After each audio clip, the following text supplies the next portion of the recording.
agenda that favors the rights of illegals over the safety of Americans and men's rights. They champion men's rights to play in women's sports. And, of course, they want to justify tens and tens and tens, what will be hundreds of billions of dollars in waste, fraud, abuse, and corruption spent abroad to advance their radicalism without the transparency you would expect from Congress. Anyway, as our friend Miranda Devine, author of the #1 bestseller, The Big Guy, How a President and His Son Sold Out America. Miranda, do you agree with me, legacy media is dead, do you agree with me that what we are witnessing in Congress is, you know, they now have the lowest approval rating ever, is kind of the end and the death of the old Democratic Party, too? Yeah, hi, Sean. Look, I think what I would say is not necessarily legacy media, because I guess that's what we are at the New York Post and the Fox News and so on. I think propaganda media is dead.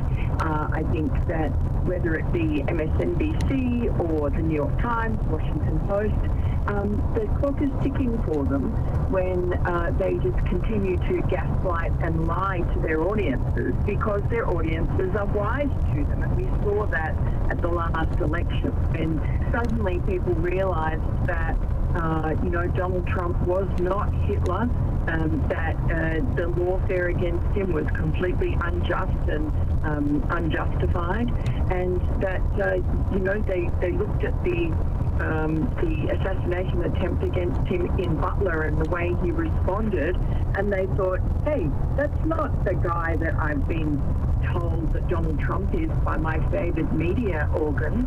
And so they switched off, and you see, you just played all that litany of disasters from Joy Reid.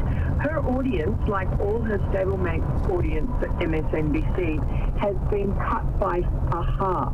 They've lost half their audience since the election. And that's because their audience, even those people who've been brainwashed and propagandized for years by Joy Reid's particularly toxic brand of poison and Rachel Maddow's slightly more sophisticated brand of poison, they woke up. The audience woke up and said, you are lying to us, we're done with you. And I think that is lethal.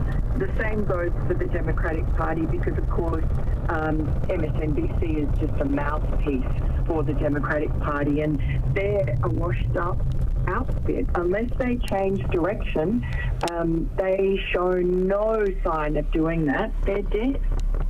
I would make an exception. There are a few legacy media outlets, like the New York Post, where I think you're the top columnist, or certainly right at the top to me, and one of the best authors and investigative reporters in the country, and you tell truth, and that is a rare exception in legacy media. Okay, but I would argue that new media began with talk radio. It extended out into Fox News, and because Fox is so distinctly different, I don't really count it among legacy media, and we're fairly young, relatively speaking. I made an observation in this interview that I gave to Mediaite that I think the model of Fox News and talk radio is going to be studied for decades and decades and decades to come, because of what a phenomenon it was. And trust me, they gave us no shot at success when we started. We were laughed at. That's so true, and yes, I agree. I mean, New York Post, you could not say it's anything but legacy, because it's the oldest newspaper in the country. But I think what Fox News did, and what was its sort of brilliance, apart from great packaging and much fresher, which really was a pioneering venture. But also, it just gave voice or was middle of the road. All the news that's fit to print, which is used to be the New York Times motto, it was fair and balanced, and that was the Fox News motto. And you put it up against CNN or MSNBC any day, and you will get different voices. You get Democrats on Fox News. Obviously, the preponderance is conservative, but there still are Democratic voices, and that makes it more interesting, because you see the yin and the yang, and you're not treating the audience like a bunch of idiots that are brainwashed. We trust the audience to, understand an issue and make up their own minds. And I think that's where MSNBC goes so wrong, because they just shove their viewpoint down their audience's gullet, and they cannot abide any kind of, difference. CNN's a little different. I think they're trying hard lately to change the diet a bit. They've got a couple of Republicans on there who in their panels, they're obviously outnumbered, but they managed to hold their own. So I think that's showing to CNN audiences that, hey, there is enough. I don't know. I just saw a clip of fake Jake Tapper, and he goes on a rant against Donald Trump, and the guy considers himself, quote, a journalist. I think that's the whole premise is they consider themselves news people and journalists. And I make a very clear distinction about who I am and what my job description is and what I do. I'm a talk show host. Yes, I'm a member of the press, and we do great news. I can produce thousands of hours of it. Investigative reporting, I can produce thousands of hours of that. We do opinion. I'm up front. I was very clear with the audience, like I am every election. I voted for Donald Trump and advocated for him. So I'm the editorial page. And then we do culture and sports and other issues of the day. I consider myself an entire newspaper, and as a member of the press. They claim they're journalists. They're not journalists, Miranda. They lie about what they are and what they do.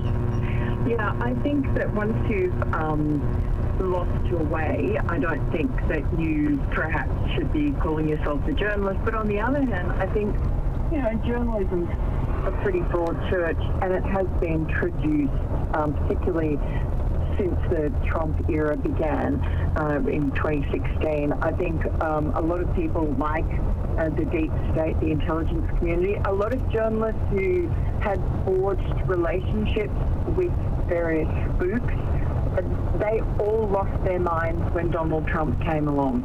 Journalists decided to, remember the New York Times, famously, the editor said, well, these are different times and we can't be objective when it comes to Donald Trump. And I think the same thing happened with the FBI and the CIA and so on. They just decided that they were not going to obey the commander-in-chief because it was Donald Trump. They were going to go off on their own little frolics, and many disasters ensued until Donald Trump came back to try and take control of the government again. So it's always a dangerous path. And, their excuse was, especially the journalists, was that Donald Trump was an existential threat to, quote, democracy, whatever that means. And that was their justification for breaking every single rule in journalism, lying to people, being completely biased, only following certain stories, censoring other stories like the laptop from Mel. That's not journalism. They showed none of the normal curiosity that journalism is meant to show. And, I'm an opinion journalist. I write opinions. I'm on the opinion page. I am perfectly entitled to only give one side. But when you're on the news pages and when I write news stories, which I do, I make sure that I give both sides. It's a very different genre, and there should be a difference between when you are a straight news journalist and when you're an opinion journalist.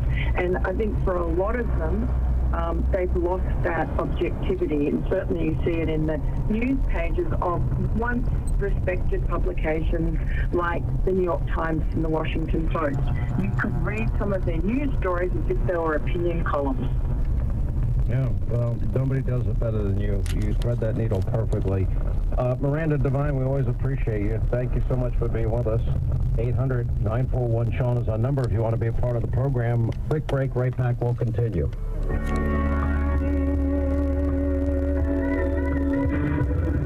biggest stories of the day with solutions to help move America forward. This is the Sean Hannity Show. News Radio 690, KPFM.